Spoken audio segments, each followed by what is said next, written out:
Di tengah malam yang sunyi, aku berdiri berhadapan dengan Jenderal Kopassus, sosok yang selama ini dianggap tak tergoyahkan dan penuh wibawa, dengan nyali yang menggebu, menantang takdir yang mungkin akan mengubah segalanya. Apa jadinya ketika keberanian yang kupunya justru membawa tragedi yang mengguncang, bukan hanya hidupku tapi juga jiwa sebuah bangsa? Namaku Rudi.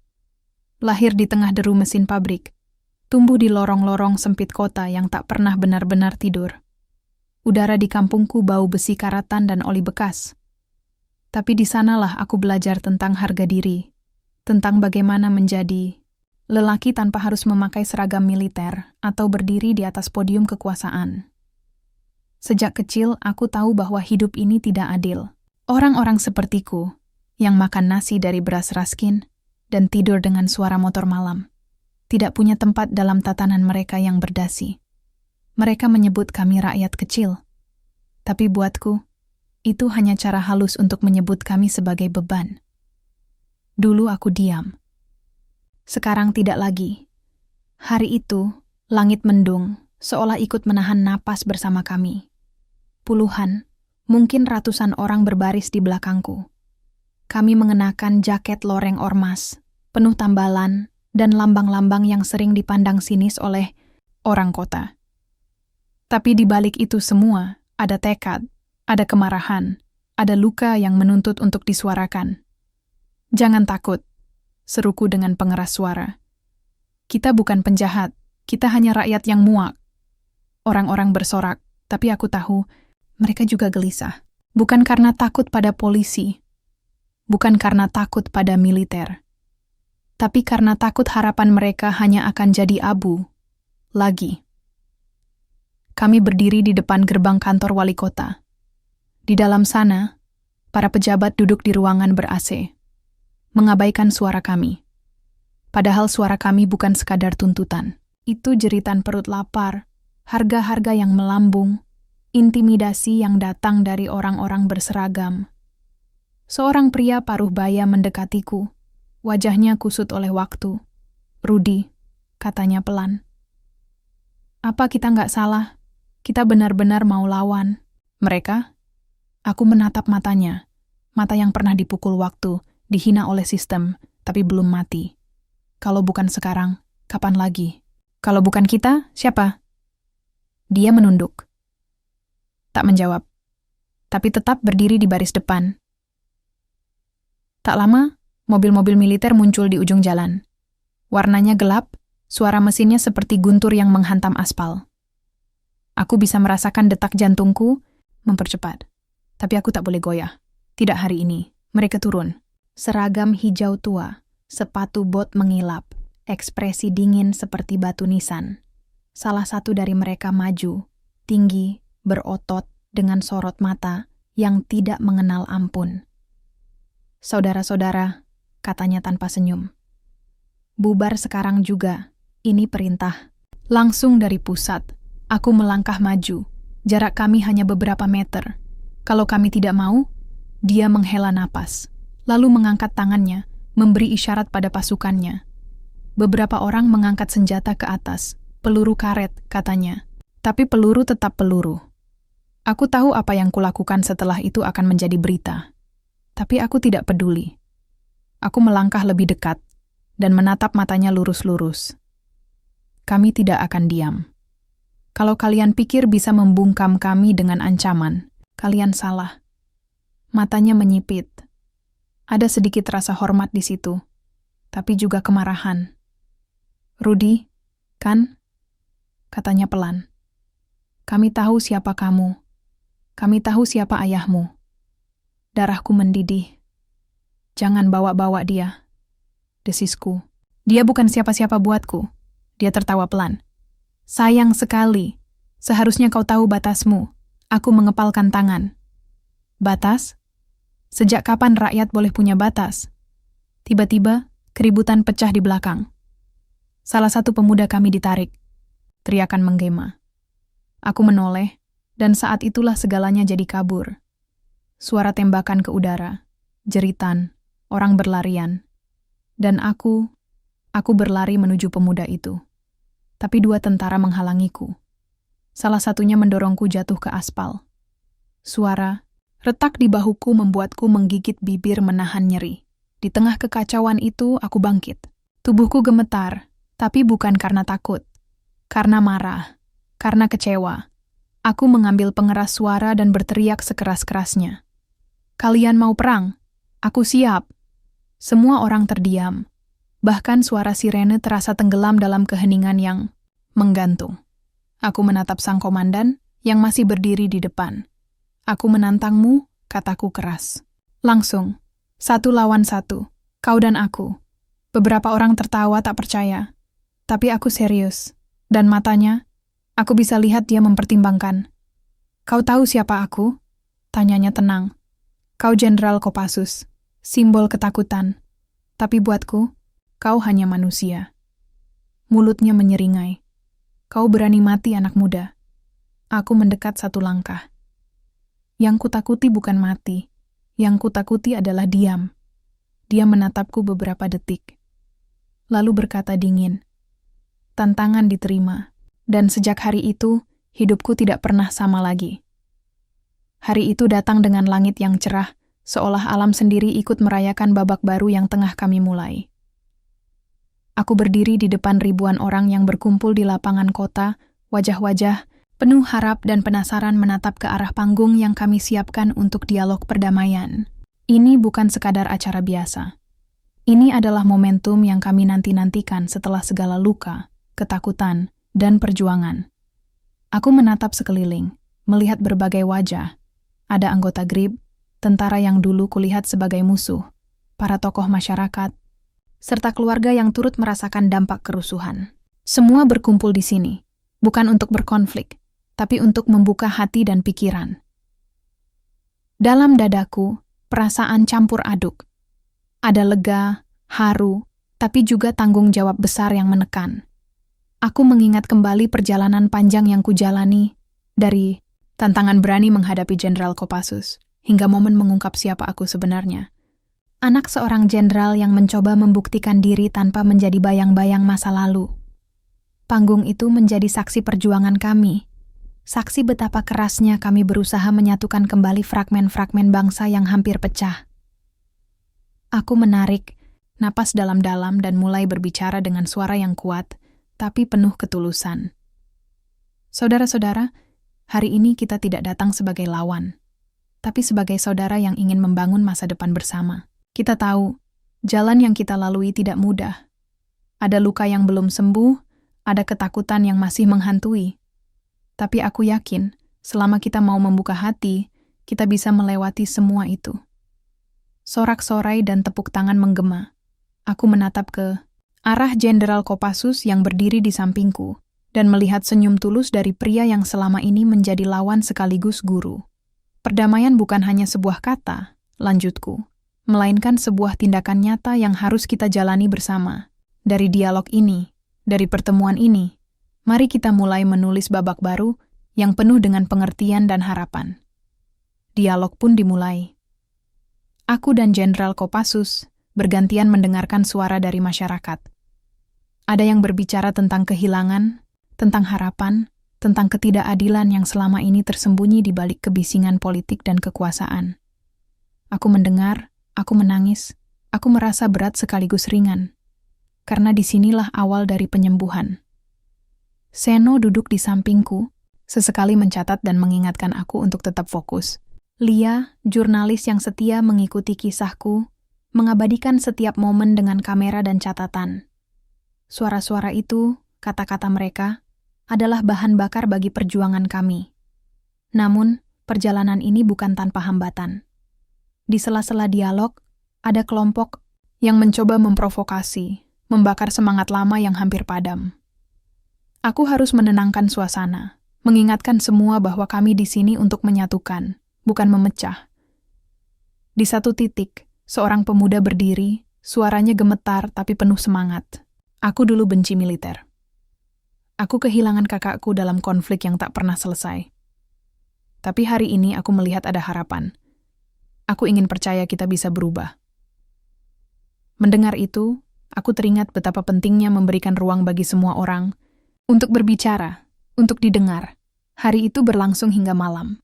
Setelah dialog resmi usai, aku dan Jenderal Kopassus berdiri di pinggir panggung, melihat kerumunan yang perlahan bubar dengan wajah-wajah lebih ringan dan penuh harapan. "Aku bangga padamu, Rudy," katanya lirih.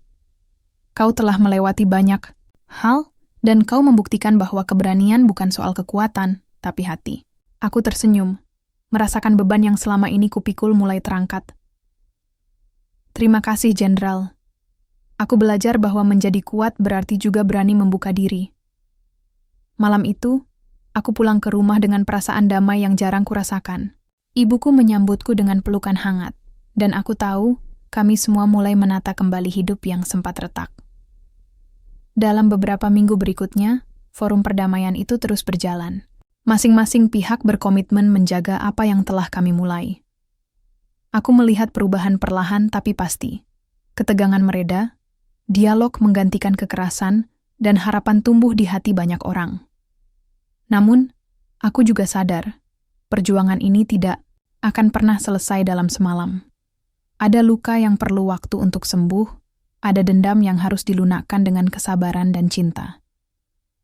Di akhir perjalanan ini, aku belajar sesuatu yang paling berharga, bahwa keberanian sejati bukanlah tentang melawan atau menang, tapi tentang mampu berdamai dengan diri sendiri, dengan orang lain, dan dengan masa lalu. Dan di bawah langit yang bertabur bintang, aku yakin masa depan yang lebih baik sedang menanti. Bukan karena aku, bukan karena Jenderal Kopassus, tapi karena kita semua yang memilih untuk percaya dan berjuang bersama. Malam itu, setelah acara dialog perdamaian usai, aku duduk sendiri di ruang kecil markas KRIP. Suara riuh kota mulai mereda, digantikan oleh hening yang memberi ruang bagi pikiranku. Aku menarik napas dalam-dalam, membiarkan segala beban yang selama ini menumpuk mengalir, keluar perlahan. Satu persatu, fragmen kehidupan yang bertabrakan kini mulai menyatu. Hari-hari ini, aku semakin menyadari bahwa keberanian yang sejati bukan hanya soal menghadapi musuh di medan perang, tapi keberanian untuk mengakui kesalahan, membuka hati, dan menanggung konsekuensi dari setiap langkah yang diambil. Duel yang kulakukan dengan Jenderal Kopassus telah membawa bencana, tapi juga menjadi pintu menuju pemahaman yang lebih dalam, tentang diriku sendiri, tentang ayahku, dan tentang bangsa ini. Aku menatap foto ayah yang tergantung di dinding kecil ruangan itu. Wajahnya tegas, penuh kewibawaan, tapi kini aku melihat bayangan seorang manusia yang tak pernah lepas dari beban berat tanggung jawab. Kami berbeda, tapi juga sama. Aku, sebagai anaknya, berjuang untuk mengukir jalan sendiri.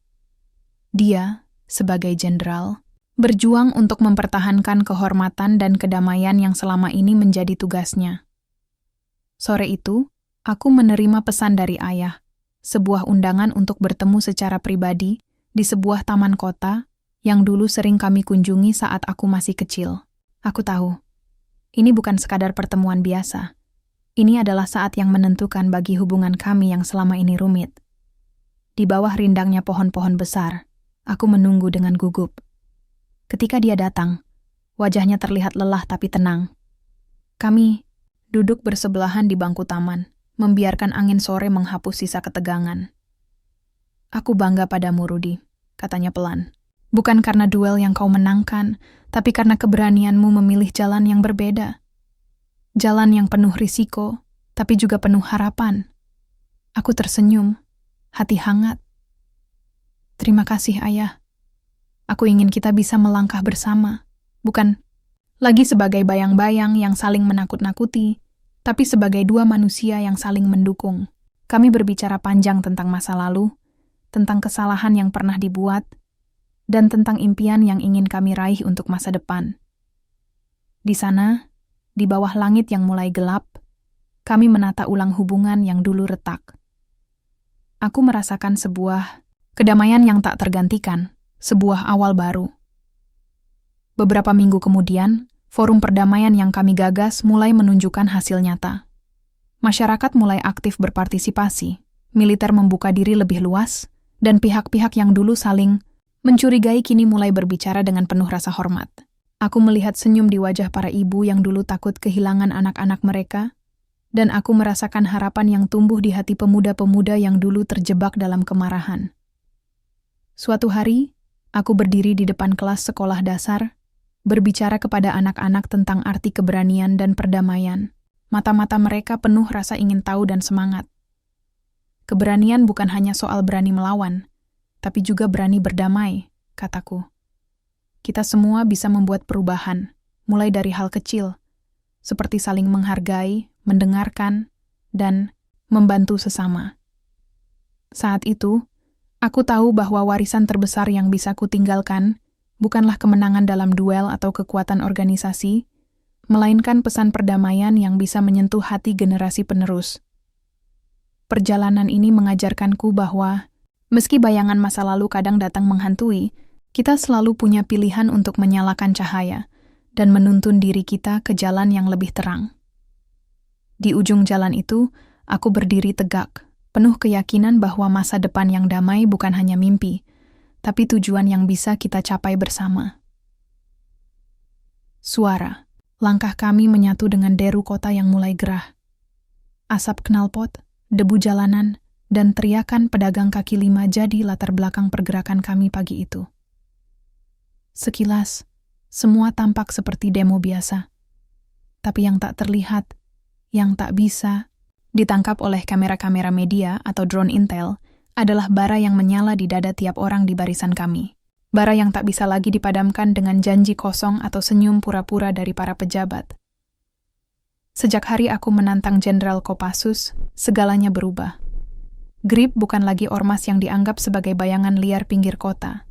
Kami jadi pusat perhatian. Media sosial mendidih. Tagar-tagar bermunculan. Ada yang menyebutku pemberani, ada juga yang menyebutku gila. Tapi bagiku, kebenaran tak perlu dukungan dari semua orang. Yang penting, kami tidak diam. Langkah kanan. Langkah kanan. Teriakan itu menggema dari barisan belakang. Ratusan anggota GRIB berbaris rapi. Kami bukan sekadar kelompok liar. Kami punya struktur, punya nilai, dan hari itu kami tunjukkan bahwa kami bisa lebih tertib daripada institusi yang suka menyebut kami pengacau. Di depan balai kota, sudah berjejer pagar kawat berduri dan barikade polisi. Bukan militer kali ini. Belum. Tapi aku tahu mereka mengawasi. Dari atap-atap, dari kamera, dari balik mobil hitam tanpa plat nomor. Rudy, bisik Seno, temanku sejak kecil yang sekarang jadi koordinator logistik GRIP. Kita benar-benar mau orasi di sini? Kalau rusuh lagi, aku menoleh. Kita orasi, tapi nggak satupun dari kita mulai kekacauan. Kalau mereka yang mulai, baru lain cerita. Seno mengangguk, tapi aku tahu matanya gelisah. Semua orang gelisah, termasuk aku. Aku naik ke atas mobil komando, pegang pengeras suara.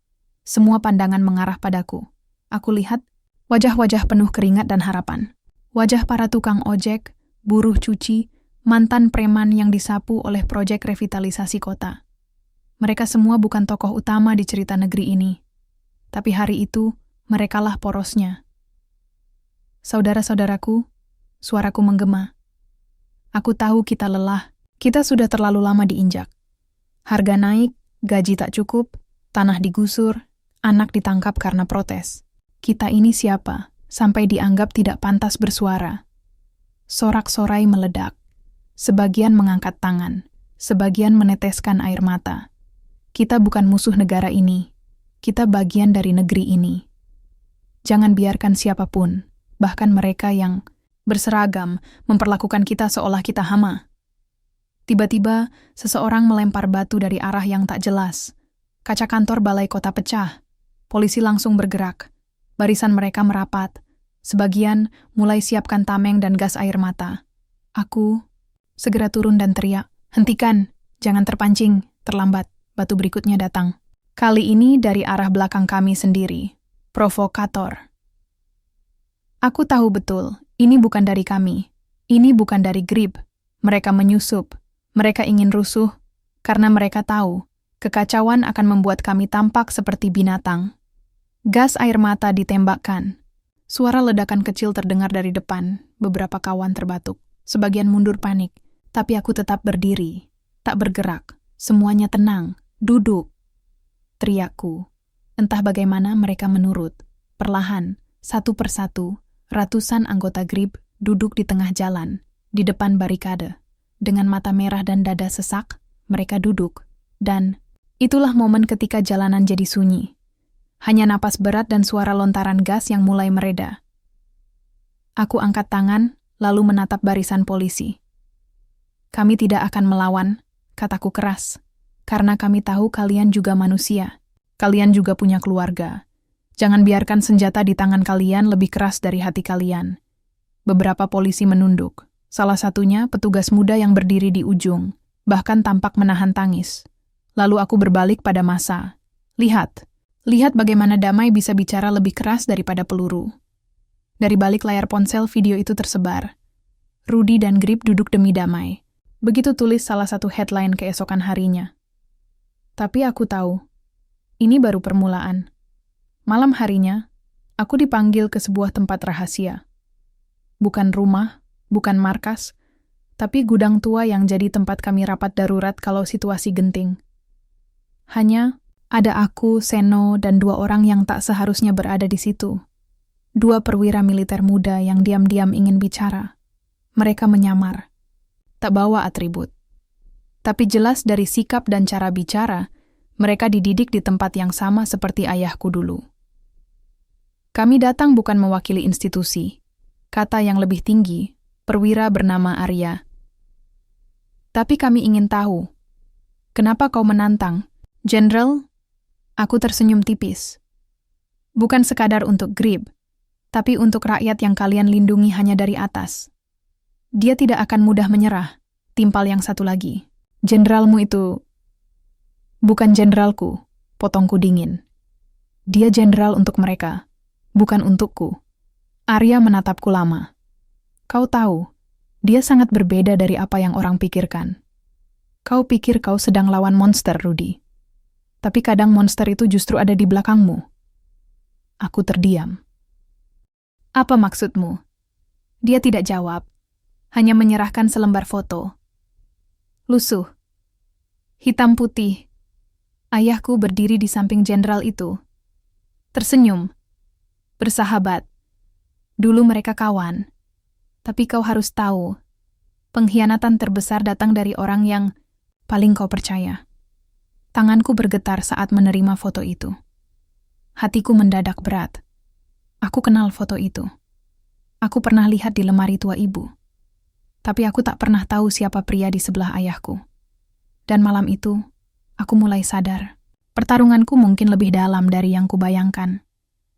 Ini bukan lagi sekadar suara jalanan. Ini tentang darah. Tentang kebenaran. Tentang aku. Kabar tantanganku ke Jenderal Kopassus menyebar seperti api yang tertiup angin kering. Aku tidak menyangka, apa yang kulakukan di depan balai kota kemarin menjadi headline besar di seluruh negeri. Media televisi, surat kabar, hingga berita online ramai membicarakannya. Bahkan di warung kopi dan angkringan, obrolan tentang duel kami jadi bahan utama. Pagi itu, saat aku membuka ponsel, ratusan notifikasi berisi komentar, dukungan, dan juga ancaman masuk bergantian. Beberapa teman di GRIBI tersenyum bangga, tapi tak sedikit yang terlihat cemas. Mereka tahu, pertarungan ini bukan sekadar soal kami dan militer. Ini pertaruhan yang lebih besar. Harga diri kami, masa depan organisasi, bahkan nyawa. Aku duduk di ruang rapat markas GRIB yang sederhana. Dindingnya penuh poster perjuangan dan foto-foto aksi. Seno memandangku dengan serius. Rudy, kau yakin ini jalan yang benar? Duel terbuka? Dengan Jenderal Kopassus bukan main-main. Dia bukan orang biasa. Aku mengangguk pelan. Aku tahu. Tapi ini cara kita menunjukkan bahwa kami tidak gentar. Bahwa keberanian bukan milik mereka yang berdasi dan berseragam saja. Seno menghela napas. Tapi bagaimana jika aku memotong? Kita tidak boleh takut sebelum bertarung. Jika kita mundur sekarang, orang-orang akan semakin putus asa. Malamnya, kami mendapat kabar resmi dari pihak militer. Jenderal Kopassus sendiri mengeluarkan pernyataan. Tidak menolak tantangan itu, malah menerima dengan tegas. Dia menyebut duel ini sebagai ujian keberanian dan kehormatan, bukan sekadar aksi politik. Media langsung mengabarkan pertandingan duel antara Rudy, pemimpin GRIB yang berani, melawan Jenderal Kopassus yang legendaris. Kota kami menjadi pusat perhatian nasional.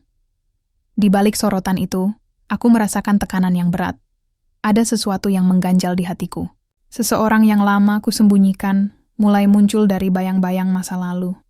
Sore itu, aku bertemu dengan ibuku di rumah sederhana kami. Dia duduk dengan wajah sendu, matanya berkaca-kaca. "Rudy, kau tahu siapa ayahmu sebenarnya?" tanyanya. Pelan aku menatapnya. "Aku tahu, Ibu. Tapi aku tidak ingin hidup dalam bayang-bayangnya." Dia menggenggam tanganku erat. "Ayahmu adalah mantan jenderal yang dihormati, tapi juga penuh kontroversi. Duel ini bukan hanya tentangmu dan Jenderal Kopassus. Ini tentang keluargamu juga." Aku menunduk, merasakan beban yang semakin berat di pundakku. Tapi aku tahu, aku harus melangkah maju. Tidak hanya untuk diriku, tapi untuk semua yang percaya pada perubahan. Keesokan harinya, aku memutuskan untuk mengumumkan secara resmi rencana duel itu di hadapan publik. Dengan suara mantap, aku menyampaikan tantangan terbuka, itu. Suasana tegang tapi penuh harapan. "Ini bukan duel untuk kebencian," kataku. "Tapi untuk menunjukkan bahwa keberanian dan kebenaran bisa menyatukan, bukan memecah.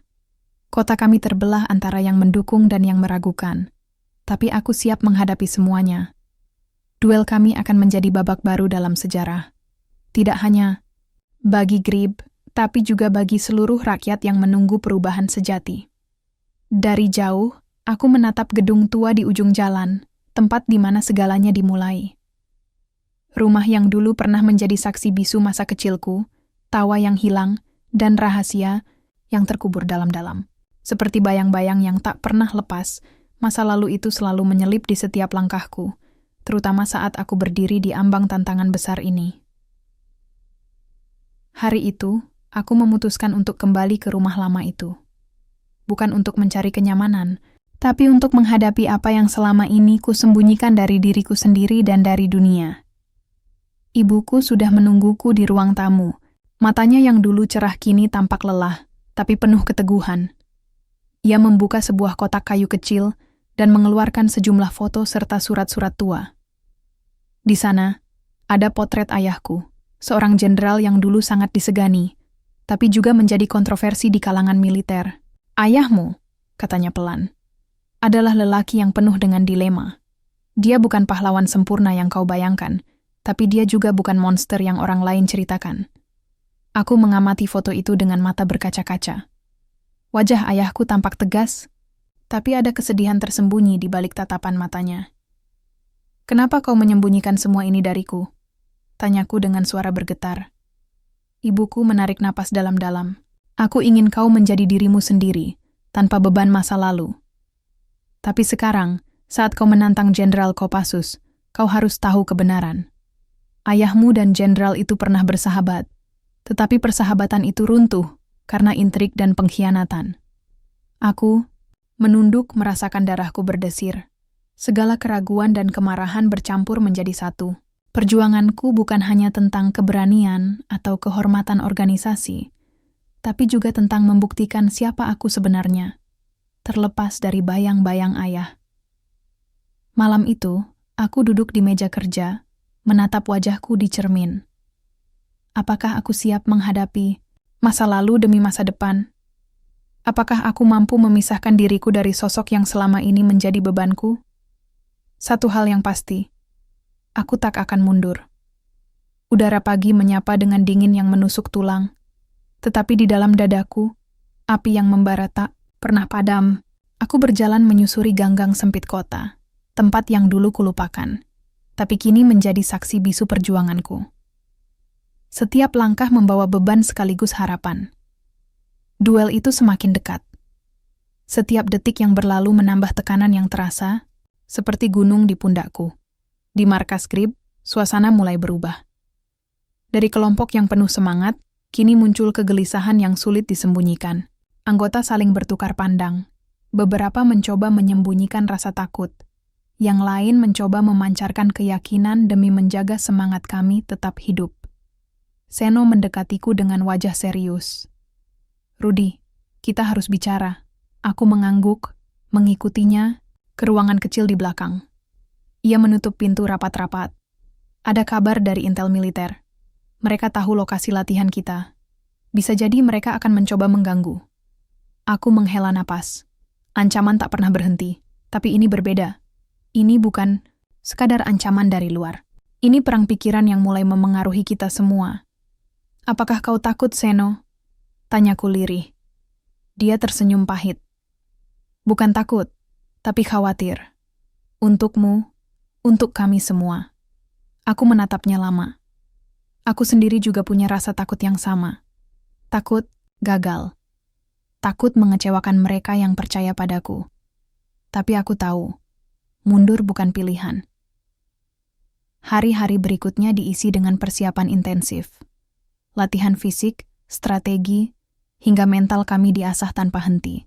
Aku belajar mengendalikan emosiku, walau sulit menyingkirkan bayang-bayang ayah yang selalu menghantui. Di tengah kesibukan itu, aku bertemu dengan seseorang yang tak kusangka akan hadir.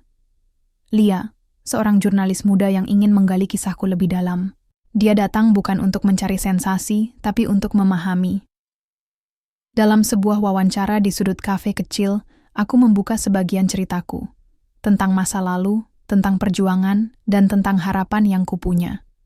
Kau yakin duel ini jawabannya? Tanyanya dengan mata penuh keingintahuan. Aku menarik napas panjang. Aku tidak yakin apapun benar atau salah. Tapi aku tahu, diam bukan pilihan.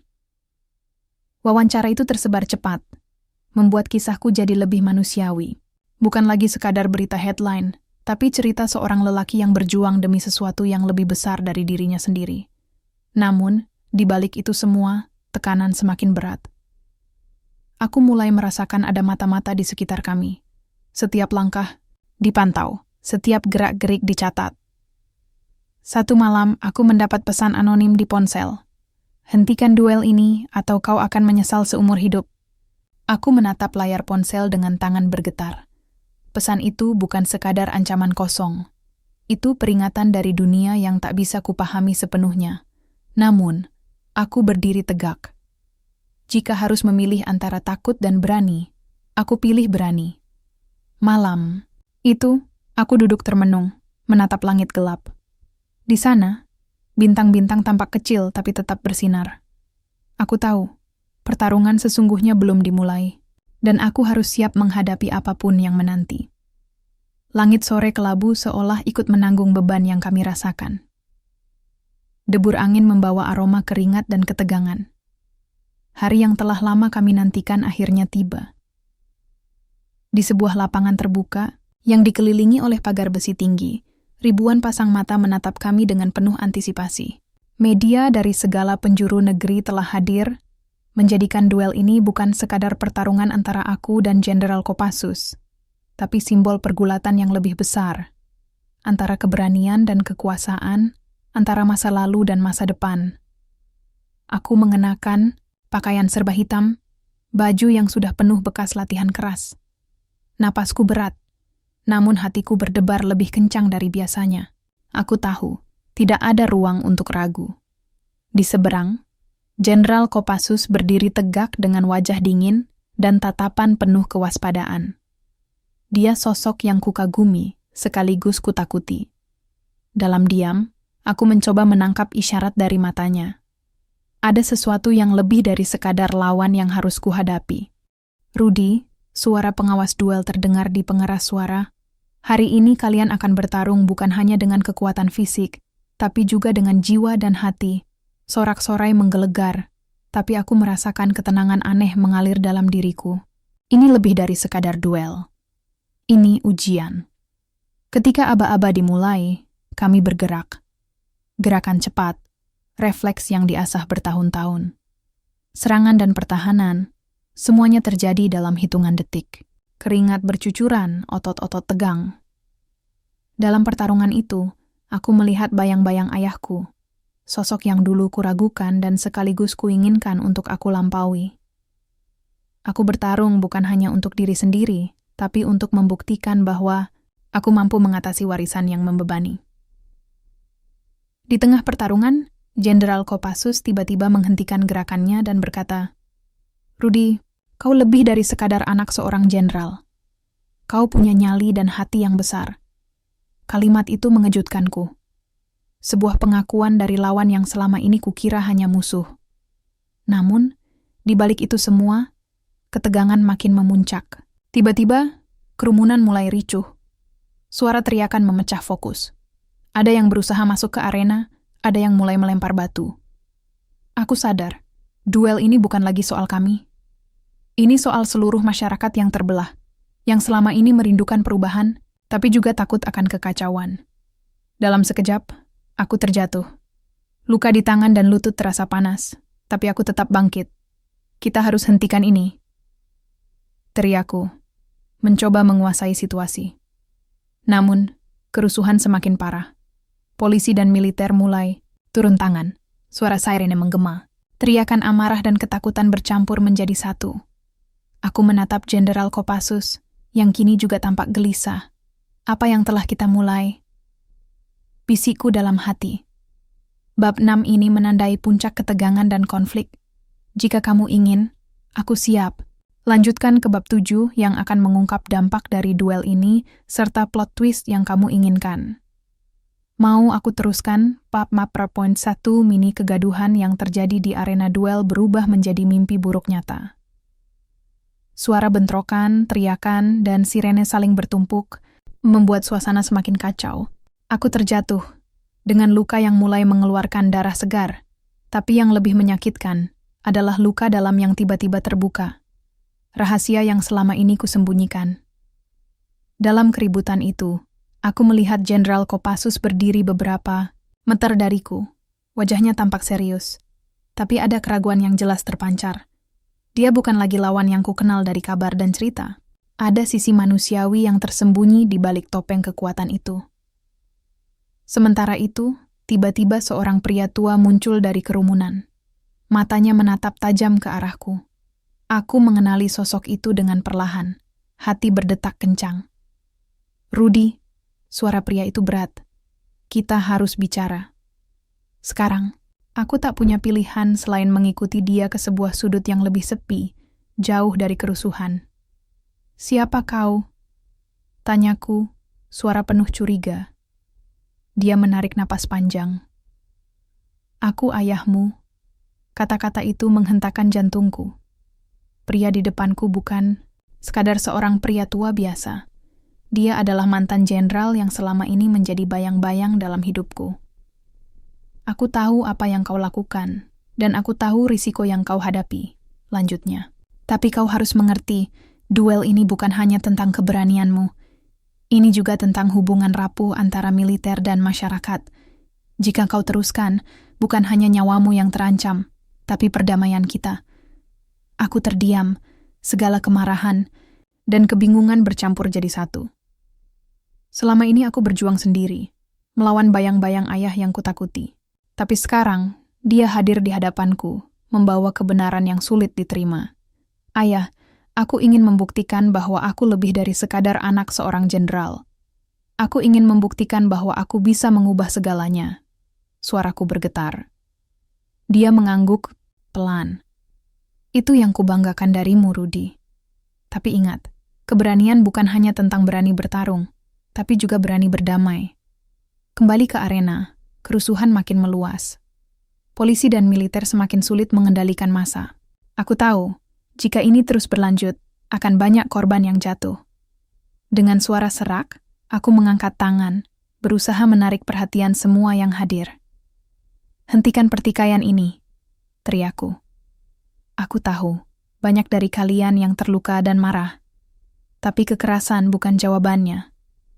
Jenderal Kopassus mendekatiku, dan untuk pertama kalinya, kami berdiri berdampingan di tengah kerusuhan yang mengguncang. "Kita harus bicara. Bukan bertarung," ucapnya tegas. Momen itu menjadi titik balik yang tak pernah kubayangkan. Pertarungan, yang kupikir akan berakhir dengan kemenangan atau kekalahan, berubah menjadi panggilan untuk perdamaian dan pemahaman. Kerusuhan yang menggelegak perlahan mulai mereda. Suara teriakan berganti dengan bisik-bisik penuh kecemasan dan harapan. Aku dan Jenderal Kopassus berdiri berdampingan di tengah kerumunan yang masih bingung, tapi kini mulai menyadari bahwa pertarungan fisik bukan jalan keluar. Di bawah sorotan, lampu sorot media dan sorak-sorai massa, kami duduk bersama di sebuah meja sederhana yang disiapkan di pinggir arena. Kamera-kamera mengarah ke kami, merekam momen yang tak pernah terbayangkan oleh siapapun. Jenderal Kopassus menatapku dengan tatapan yang kini lebih lembut dan penuh pengertian. Rudy, aku tahu betapa berat beban yang kau pikul. Tidak mudah menjadi anak seorang jenderal, apalagi ketika kau harus menorehkan namamu sendiri. Aku mengangguk, berusaha menahan emosi yang membuncah. Aku ingin membuktikan sesuatu bukan hanya kepada dunia, tapi juga kepada diriku sendiri. Bahwa aku bisa berbeda dan membawa perubahan. Dia tersenyum kecil. Itulah alasan mengapa kita harus berdialog, bukan bertarung. Perbedaan tidak harus jadi alasan perpecahan. Percakapan kami berlanjut, membuka banyak sisi yang selama ini tersembunyi. Aku menceritakan tentang perjuangan di GRIP, harapan kami untuk perubahan, dan rasa sakit yang kami rasakan akibat ketidakadilan. Jenderal Kopassus pun berbagi pengalamannya tentang disiplin militer, tanggung jawab besar yang dipikulnya, dan rasa frustrasi melihat jarak antara militer dan masyarakat. Momen itu bukan sekadar pembicaraan antara dua orang, tapi simbol harapan baru yang meresap ke hati banyak yang hadir. Sementara itu, aku tahu luka di tanganku masih menganga, tapi kini terasa ringan dibanding beban yang mulai kulepaskan. Ibuku berdiri di kerumunan, matanya penuh haru. Dia tahu. Aku akhirnya menemukan keberanian sejati, bukan hanya di medan pertempuran, tapi dalam hati dan pikiran. Ketika malam semakin larut, kami menyusun rencana untuk mengadakan dialog terbuka antara GRIB, militer, dan masyarakat. Kami sepakat bahwa perdamaian dan perubahan hanya mungkin jika semua pihak mau duduk bersama dan mendengarkan. Langkah pertama itu adalah mengakhiri kekerasan yang sudah terlalu lama menyiksa negeri ini. Aku berdiri, menatap langit malam yang gelap, tapi penuh bintang. Untuk pertama kalinya sejak lama, aku merasakan harapan yang nyata. Bab 8 ini mengangkat klimaks emosional dan menyiapkan pembukaan untuk resolusi dan penutup cerita. Kalau kamu ingin, aku bisa lanjut bab 9. Kota yang sempat bergolak kini mulai mereda. Suasana pagi membawa keheningan yang penuh arti, seolah-olah dunia sedang menarik napas setelah badai. Aku duduk di meja kayu tua di ruang rapat markas GAIB, memandangi tumpukan catatan dan rencana yang kami susun sejak semalam. Percakapan dengan Jenderal Kopassus di malam itu masih terngiang di kepala. Momen yang selama ini kuanggap mustahil, sebuah dialog antara dua kubu yang bertentangan, akhirnya menjadi kenyataan. Namun, aku tahu ini baru permulaan. Luka fisikku yang masih menganga adalah gambaran kecil dari luka besar yang harus disembuhkan oleh masyarakat dan bangsa ini. Mencari titik temu bukanlah perjalanan mudah. Ada begitu banyak fragmen yang harus kutata ulang.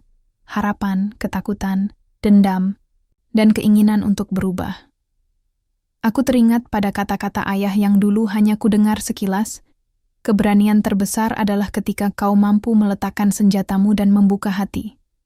Sekarang aku mulai mengerti maksudnya. Pagi itu, aku mengadakan pertemuan penting dengan pengurus GRIP dan beberapa tokoh masyarakat. Kami duduk bersama, mencoba menembus kebisingan emosi yang selama ini menghalangi komunikasi. Ini saatnya kita membangun jembatan. Kataku membuka pembicaraan dengan suara, tegas tapi penuh harap. Duel kemarin bukan akhir, tapi awal dari perubahan. Kita harus belajar mendengar, bukan sekadar berbicara. Seno mengangguk setuju. Kita harus buktikan bahwa keberanian bukan hanya di medan tempur, tapi juga di meja perundingan. Para anggota tampak tersentuh, tapi ada juga yang masih menyimpan keraguan. Aku paham betul itu. Kepercayaan yang terkikis sulit dibangun dalam waktu singkat. Di tengah pertemuan, Lia, jurnalis yang sering mengikutiku, mengajukan pertanyaan yang mengena. Bagaimana kalian akan memastikan dialog ini tidak hanya menjadi retorika kosong? Bagaimana jika militer dan masyarakat tetap saling curiga? Aku menarik napas panjang. Itu benar. Tantangan terbesar adalah membuktikan komitmen. Kami berencana mengadakan forum terbuka, di mana semua suara, termasuk yang selama ini terpinggirkan, bisa didengar. Dan kami juga mengajak militer untuk ikut serta dalam dialog itu. Semua orang terdiam, mencerna ide itu. Aku tahu, itu adalah langkah berani yang bisa mengubah dinamika yang sudah lama terjebak dalam kebekuan. Hari-hari berikutnya diisi dengan persiapan intensif. Aku, bersama pengurus GRIB dan beberapa perwakilan militer, mulai merancang format forum. Kami menetapkan aturan dasar, keterbukaan, rasa hormat, dan kesungguhan untuk mencari solusi bersama. Tentu saja tidak mudah. Ada ketegangan yang sering muncul dalam rapat. Kadang suara-suara lantang yang menginginkan perubahan drastis bertabrakan dengan mereka yang masih percaya pada cara-cara lama. Tapi aku berusaha menjadi penengah, mengingatkan bahwa tujuan kita sama, kedamaian dan keadilan. Suatu sore aku menerima telepon dari ayah. "Rudy," katanya lembut. "Aku ingin membantu. Aku tahu banyak orang yang masih menyimpan prasangka terhadapku. Tapi aku ingin berkontribusi untuk perdamaian ini." Aku terkejut, tapi juga lega. "Terima kasih, Ayah. Kehadiranmu sangat berarti." Dia berjanji akan menggunakan jaringan dan pengaruhnya untuk mendukung forum dan meredakan ketegangan di internal militer. Hari-hari itu juga aku habiskan menemui berbagai elemen masyarakat. Dari pedagang kaki lima hingga tokoh adat, dari pemuda yang frustrasi hingga guru yang peduli, aku mendengarkan cerita dan harapan mereka. Banyak yang terluka dan kecewa, tapi ada juga secercah harapan yang tumbuh perlahan. Dialog antar kelompok mulai berjalan dengan lancar. Forum itu menjadi ruang aman bagi mereka yang selama ini hanya bisa berteriak dalam kesunyian. Satu malam, aku duduk sendiri di balkon rumah, menatap bintang. Bayang-bayang masa lalu masih menyusup ke pikiranku, tapi kini aku lebih kuat.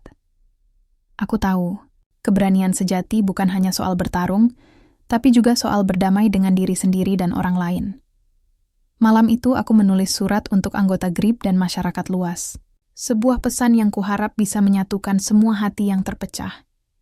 Kita telah melalui banyak luka dan perpisahan, tapi aku percaya, dalam setiap keping yang retak, ada kesempatan untuk menyatukan kembali. Mari kita bangun masa depan yang damai, bukan dengan kekerasan, tapi dengan pengertian dan keberanian untuk berubah. Aku mengakhiri surat itu dengan harapan yang dalam, bahwa perjalanan panjang ini akan berbuah damai, dan bahwa kita semua, terlepas dari latar belakang dan perbedaan, bisa bersatu untuk sebuah bangsa yang lebih baik. Sore berganti malam, lampu-lampu kota mulai menyala, menerangi jalanan yang kini jauh lebih tenang dari sebelumnya. Aku berjalan perlahan di trotoar yang dulu penuh hiruk-pikuk protes dan kekacauan. Namun hari ini suara-suara itu sudah digantikan oleh tawa anak-anak yang bermain dan obrolan hangat para tetangga. Di kejauhan, aku melihat sebuah taman kecil yang dulu menjadi saksi bisu kerusuhan. Sekarang, taman itu dipenuhi oleh bunga-bunga yang mulai bermekaran, sebuah lambang kebangkitan dan harapan baru. Aku melangkah masuk, duduk di bangku kayu yang familiar, dan memejamkan mata. Dalam hening itu, aku merasakan damai yang selama ini kucari. Tidak ada lagi dendam yang membebani, tidak ada lagi rasa takut yang menggerogoti hati. Hanya ada keteguhan dan keyakinan bahwa masa depan bisa kita bentuk dengan tangan sendiri. Perdamaian bukanlah akhir dari perjuangan, melainkan awal dari sebuah perjalanan panjang. Aku tahu, akan ada tantangan dan cobaan, tapi aku juga yakin, dengan keberanian, kebersamaan, dan hati yang terbuka, kita bisa melewatinya. Aku berdiri, menatap bintang-bintang yang mulai muncul di langit malam. Setiap titik cahaya itu seperti janji bahwa selalu ada harapan meski dalam kegelapan paling pekat sekalipun. Dan dengan langkah mantap, aku melangkah maju, siap menyongsong hari esok yang penuh dengan kemungkinan.